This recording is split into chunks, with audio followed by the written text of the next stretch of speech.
So, hey, this is Chris with Superhero Slate and ComicUI here with Andrew Heath. You don't really have a business name. It's just kind of your name. It's Andrew Heath Design and Illustration. Right, but it is just my name. Yeah, like, so people want to find you, they're not looking up, a different name. No, they're looking up just Andrew Heath. my name. And I think if you Google it now, it's the first thing that pops up. So that's good. That's a big win. You gotta be on the Google these days. Yeah. And we're at C2E2 2023, right? I think that's where we are. Yes, that's correct. It's April 1st. So, again, today is the day you don't believe the news. Exactly. 100%. But we're going to tell you the truth here at Comic-Con. So, Andrew, when was the last time you were here? I was here 5 years ago. That was in 2017? 18? I guess 2018. Yeah. So the last time we did an interview, it was the last time you were here. Okay, yeah. Okay, perfect. Yeah, okay. 5 years ago. All right. And, you travel. I've just been going to a lot more conventions lately. Yes. So what has brought that out? Because, I mean, that's a good thing, right? Like, Well, yeah, I mean, I do this full time, so, I hustle. I try to do, 20 a year, When I first started, my first year I did it was, I did 4, the second year 7, and it just keeps growing, but I found that, around 20 is, the nice soft number, because I do have a family. Yeah. That is nice, yeah. And these are high energy weekends, right? Yes. It's only 3 days, yeah, but it's the full 3 days and It's travel for you guys. Yeah. No, people people think well, you're just sitting there all weekend and you're just talking, you're not doing anything. It's exhausting, man. People don't realize that it's being on all weekend is what it is. It's having to be nice to people. Not that I'm not nice, but you know exactly. I know exactly. If anybody's worked retail, they know exactly what I'm talking about. Yeah. And I guess the thing is here, we're on. I don't know how much floor space is here, but you're competing for the attention. I was at hundreds of other vendors. Yeah, well, it's crazy because I was actually walking around today and it's 5 years ago, it was a totally different vibe than now. I feel I swear it's 85% artists. We talked about this yesterday. It's 85% artists. But, I don't ever think of it like competition. I feel you got to be confident in yourself, in your own work. And, people will find you if they want to find you. And, there's a piece of the pie for everybody. Yeah. That's kind of how I look. And I do have friends who are oh, competition this week. And I'm I don't really look at it that way, Yeah, I would say, I wouldn't think, looking at your work and being on the floor yesterday, I don't think, there's similar work. It's just, you're just trying to get attention, right? You're hey, everyone's yelling at you when you walk down the aisle. It does help to stand out, too. And I think I do a pretty good job of that. Absolutely. We walked around Artist Alley, and, there's not a ton of stuff that's, would be similar at all, but you can find stuff that's under my umbrella of style. But a lot of it's very comic book arty. And not that there's anything wrong with that. It's a lot of great work, but when you get into a lot of that, it starts to blend together too. Well, I think Artist Alley doesn't give you the space you have here on the show. No, that's one thing because I usually try and get, if I were able to get 2 tables at Artist Alley, I'd definitely do that because I like to that's a part of my brand. It's I like to spread out. I like to stand out in that aspect too. Yeah, and also for anyone listening, Andrew's also working. So if he needs to stop and make a, how are you all doing? Good. How are you? We're going to be doing that. So let's talk about your inspirations. You don't offer the same stuff you've offered since your start, right? You retire pieces, you bring out new pieces. So tell me, where do you find the inspiration to do some of this stuff? I think for overall, style-wise, and you can say this since I started doing this. When I started, my first pieces are very different from where they are now. I think it's gotten better, but style-wise, I'm a graphic designer by trade. I'm into old retro graphics, the minimal aspects, the muted colors. So I kind of mix that with pop culture. But as far as what I do, it's just stuff that I'm super into. I've been really into video games lately, so I got a lot more video game stuff. Yeah. I've been really into McDonald's culture lately. I feel that. Well, you go and you see the Funko Pops, they're doing all the Grimace and Mayor McCheese. So I've been kind of into that. I got some McDonald's pieces, but lately a lot of the video games, and this is all stuff that I'm into. So you can kind of last year, past couple years, I was really into Gundam, and I had 12 different Gundam pieces in 1 year. So it just kind of depends on what I'm into at the time. Okay, so it's a little insight to what you're thinking about. Then. Yeah. So if you come and it's oh, this guy's really into McDonald's right now. There's one here on the show floor. I don't know if you knew that. If you go down one floor, oh, for real, there's a McDonald's here. That's good to know. We actually have leftover pizza from last night, so that's my lunch for today. But that's good to know. Yeah. So The other thing I always notice about you have different sizes and scales. Yeah.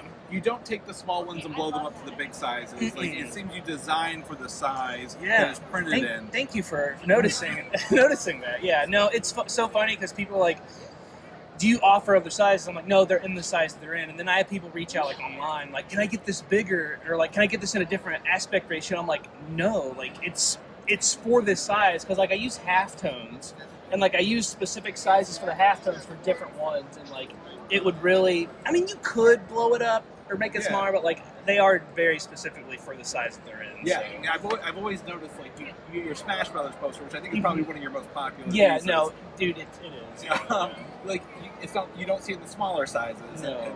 Well, I mean, like you couldn't take that, put it here without like wonking it up. Yeah. I mean, you could probably do like make it one of those, but like it loses a lot of its detail and stuff. Yeah, and the other thing I noticed, you print on fine material. Like the specific what you print on is textured and colored to what the piece is. Yeah. So I mean I know that's intentional, right? Yeah. Like, so like I just want to say that's a unique thing. People here just print on white.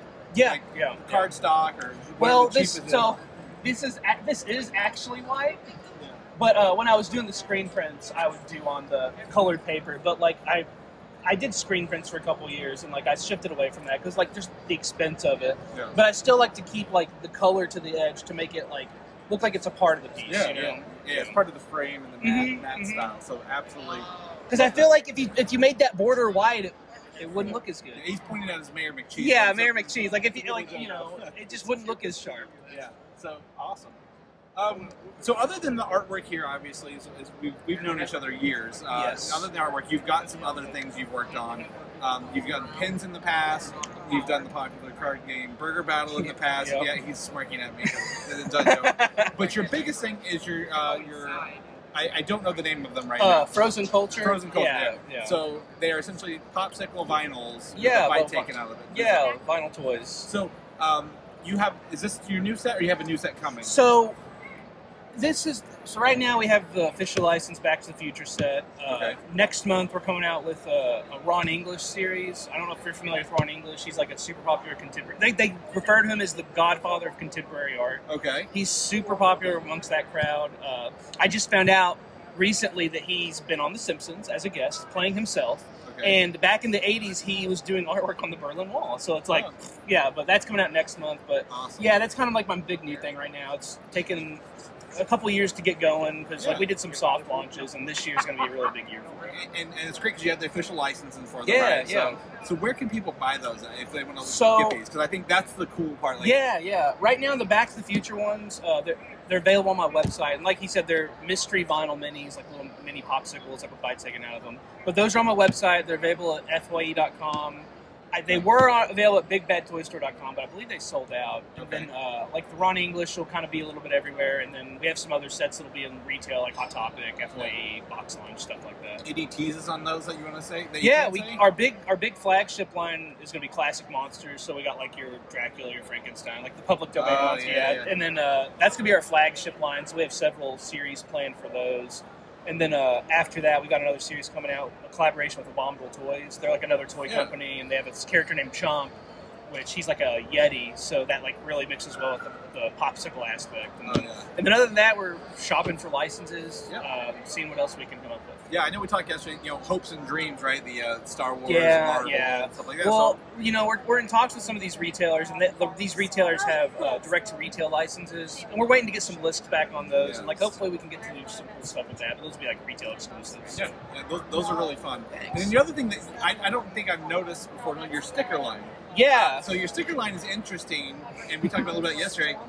Most of it's food-based, but it's also something that, it seems to be something you just you get an idea, you do it, and create a sticker out of it. Yeah, well, what's nice is, like, I think, like, the stupider the better as far as stickers, because, like, I have a Cheez-It sticker, like, and that's exactly what it sounds, just Cheez-It. I have a Lunchable sticker, but the stickers are fun because, you can come up with stupid things like that, and just, hey, if people like them, they like them. If not, get rid of it, and then move on. But yeah, I've been moving into more stickers. They've been a lot of fun for me lately. Yeah, so. I love some of those stickers. Yeah. I was pushing the Doritos one yesterday when I was over here. Yeah. Someone bought that. Well, the Lunchable one is like my favorite one right now. I push that one on everybody.